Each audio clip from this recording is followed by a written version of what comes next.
হাসিনা শুরু করছে।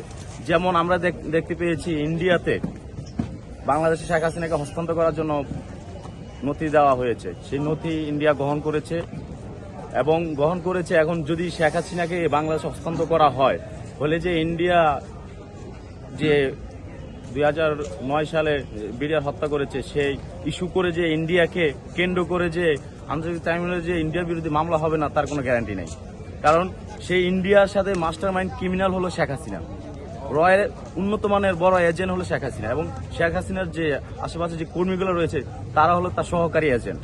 তো সেই সহকারী এজেন্টগুলো তো সচিবালয়ে এখনো পড়ে আছে, তারও তো কোনো পদত্যাগ হয় নাই।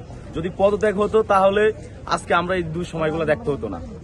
যেমন আনসার আন্দোলন, রিক্সালিগ আন্দোলন, তারপর আপনার ইসকনের আন্দোলনগুলো, এগুলো আমাদের চোখে দেখতে হতো না। কারণ বাংলাদেশে তো বন্যা হয়েছে, 24 সালে বন্যা হয়েছে, ইন্ডিয়া যে চাইল করেছে বন্যা হয়েছে, বন্যা হওয়াতে কি ওইখানে কি হিন্দু পরিবার কি মরে নাই? হিন্দু পরিবার কি ওরা কি অসুস্থ হয় নাই? বাঙালি কি তাদেরকে দেখে নাই? দেখেছে। তাহলে তাদের বিরুদ্ধে কেউ কথা বলে নাই। ইসকনের একটা সভাপতিকে অ্যারেস্ট করলো, সেই বিরোধী ইন্ডিয়া ফাল ফারাচ্ছে। অর্থাৎ মানে কি, শেখ হাসিনাকে তারা পরিপূর্ণভাবে চাপট করেছে এবং শেখ হাসিনা এই দেশকে লুটিয়ে পুটিয়ে ইন্ডিয়ার হাতে তুলে দেওয়ার জন্য আরেকটা গেম খেলেছে।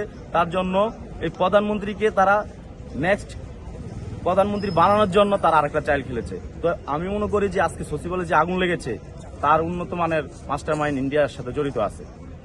এটা পুরোপুরি ইন্ডিয়ার পরিকল্পনা এবং আওয়ামী লীগ সরকারের পরিকল্পনা।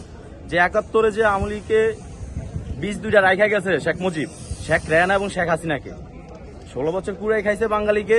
এখন তার যে অবশিষ্ট যে অবদত্ত যে নেতাকর্মী এবং চেলাপেলা যারা অর্থনৈতিক পাচার করেছে সেগুলাকে সচিবালয়ে রেখে গেছে। আর আমি মনে করি সচিবালয়ে সেই অর্থনৈতিক পাচার করা দুর্নীতিবাজ কালো হাতগুলো এই কাজের সাথে জড়িত।